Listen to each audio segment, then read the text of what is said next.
ঢাকা শহরে tin shed বাসায় বৃষ্টি কাদলা নামলে যে কতটা কষ্ট সেটাই আপনাদের মাঝে তুলে ধরবো। আশা করি ভিডিওটা ভালো লাগবে। আসসালামু আলাইকুম, কেমন আছেন আপনারা সবাই? আলহামদুলিল্লাহ আমরা অনেক ভালো আছি। এই তো আমরা কিন্তু ঘুম থেকে উঠছি একদমই সকালে, মানে সকাল বলতে 10টার দিকে। আর এখন এই যে আমি রান্না করতে পারিনি, যেহেতু রিফান বাবু অনেকটাই ছোট, শুধু রিফান বাবুর খাবারটা রান্না করছি। আর আমার পাকঘরে যেতে হলে বৃষ্টির ভিতর ভিজে তারপর পাকঘরে যেতে হয়, যার কারণে শুধু রিফান বাবুকে একটু রান্না করে খাবার খাওয়াইয়ে ওকে ছেড়ে দিলাম। দেখি অনেক বাচ্চারাই খেলতেছে, তারা ঘরে চলে গেছে। এখন ও আর দুইটা বাচ্চাই খেলতেছে। ওকে বৃষ্টির ভিতরে একটু গোসল করিয়ে এখন এই যে ওকে ঘুম পাড়িয়ে তারপরে যাব রান্না করতে। একে ঘুম পাড়াতে পাড়াতে কিন্তু আমার 4টে বেজে গেছে। রামিমেরও আসার সময় চলে আসছে, আর রামিম চলেও আসছে। আর এদিক থেকে রিফান বাবুরে ঘুম পাড়িয়ে এখন এই যে রামিমও এসে ও এখন পড়তেছে, যেহেতু রামিমের কালকে পরীক্ষা আছে। যা ও পড়া শুরু করতেছে না খাইয়ে। আর রামিম স্কুলে গেছে, তখন আমি ওকে 20 টাকা দিয়ে দিয়েছিলাম। ও একটা রুটি খেয়েছে, বলে যে আম্মু থাক, তুমি ধীরে সুস্থে রান্না করো, আমার অতটাও ক্ষুধা লাগে নাই। আমরা কিন্তু না খাওয়া টিন সেট বাসায় থাকলে এই একটা কষ্ট, মানে রান্না করতে গেলে পরে পুরো ভিজে পড়ে রান্না করতে হয়, যার কারণে মনও চায় না রান্না করতে। ঠান্ডা আর ঠান্ডা সমস্যা থাকলে পরে তো তার কোনো কথাই নাই। যাই হোক, একটু বৃষ্টি কমছে, আমার কাটাকাটি করছি, তখনই বৃষ্টিটা কমে আসছে। যাই হোক, বিসমিল্লাহর নাম নিয়ে পাকঘরে চলে এসে এখন আমি শর্টকাটেই রান্না করব। আজকে ডিম ভেজে তারপরে ভুনা করব। এভাবে ভুনা করলে পরে আপনাদের ভাইয়াও খুব পছন্দ করে, আর রামিমেরও খুব পছন্দ এই ডিম ভাজাটা। আমি ডিম দিয়ে ভেঙে তারপরে ঘুলিয়ে একটু লবণ দিয়ে তারপরে ফেটে এখন ওই যে তেলের ভিতরে ছেড়ে দিলাম। এখন ফুলে পুরো একটা রুটির মতন হয়ে গেছে, ভাজা পিঠের মতন হয়ে গেছে। এখন ওখান থেকে কেটে পিচ পিচ করে আমি ওই যে আগে থেকে মশলা ভুনে তারপর একটু পানি দিয়ে এখন জাল উঠে দিলাম। আর সেটার ভিতরেই এখন ওই ডিমটা ছেড়ে দিলাম। যাক, আমার ডিমের পর্বটা একদমই শেষ। আর আমার রাতের ভাত আছিল, সেটা আর খাওয়া হয় নাই।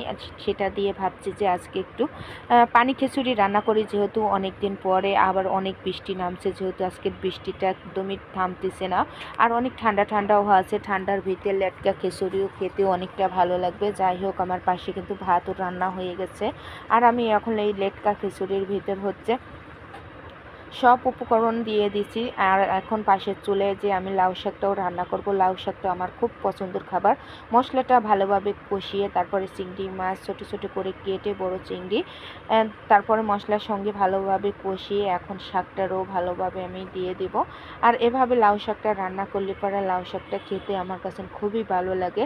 যদি আপনারা আমাকে জিজ্ঞেস করেন আপু তুমি কোন সবজিটা খেতে বেশি পছন্দ করো, তাহলে আমি বলবো যে আমার লাউ শাক খুব পছন্দ। তাহলে তোমরা যেভাবেই আমাকে রান্না করে দাও না, সেভাবেই আমি খেয়ে উঠবো। আমার কাছে গরুর মাংস সামনে থাকলেও আমার কাছে এই লাউ শাকটা সামনে থাকলে আমি আগে গরুর মাংস ধুয়ে কিন্তু এই লাউ শাক দিয়ে খাওয়া শুরু করব। যাই হোক, আর এর তো আমার খিচুড়িটা কিন্তু ডাউলটাও ফুটে আসছে।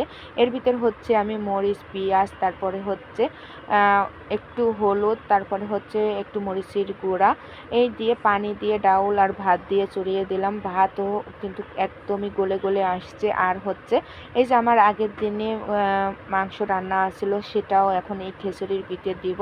টেস্টটা একটু বেশি হবে, আর এভাবে রান্না করে খেলে পারা অনেক ভালো লাগে পানি খিচুড়ি। যাই হোক, ওটাও দিয়ে দিলাম, মাংসটাও দিয়ে দিলাম। আর এখন নাইড়ে চাইড়ে আর একটু জাল হওয়ার জন্য রেখে দেব। আর তবত আমি এই প্লেট বাটিটা ধুয়ে নেব। আর এখন আজকের আবহাওয়াটা যাই হোক একটু ভালোই লাগতেছে। যখন বৃষ্টি আসে এক ধরছে বৃষ্টি নামে, যখন থেমে যায় একদমই থেমে গেছে এখন বৃষ্টি। আর এই চোটে আমার রান্নাও শেষ হয়ে গেল আলহামদুলিল্লাহ। এখন আমরা খাবো। আর এখন কিন্তু 6টা বেজে গেছে রান্না করতে করতে। সকালের খাবারও হয় নাই, দুপুরের খাবারও হয় নাই, একবারে সন্ধ্যার খাবার খাচ্ছি। আজকে সন্ধ্যার সময় কোনো আবিজাবি খাবার লাগবে না, মানে বাহিরের খাবার লাগবে না। আজকে এই খিচুড়ি দিয়েই মানে সন্ধ্যার খাবারটা শেষ করব। তো যাই হোক, রামিম ভাত ধুয়ে বলতেছে আম্মু আমাকে খিচুড়ি দাও। খিচুড়ি কিন্তু খেতে অনেক ভালো হয়েছে, আপনাদের ভাইয়াকেও দিলাম। রিফান তো আর খেতে পারে না, আমি একটু খেয়ে নিলাম। সত্যি বলতে আলহামদুলিল্লাহ, খেতে কিন্তু সেই সুন্দর হয়েছে আর ভালো হয়েছে, যেহেতু দেখতেও সুন্দর লাগতেছে, খেতেও ভালো লাগতেছে। আর ঠান্ডা ঠান্ডার দিনে এইরকম পাতলা খিচুড়ি খেতে কার না ভালো লাগে বলেন।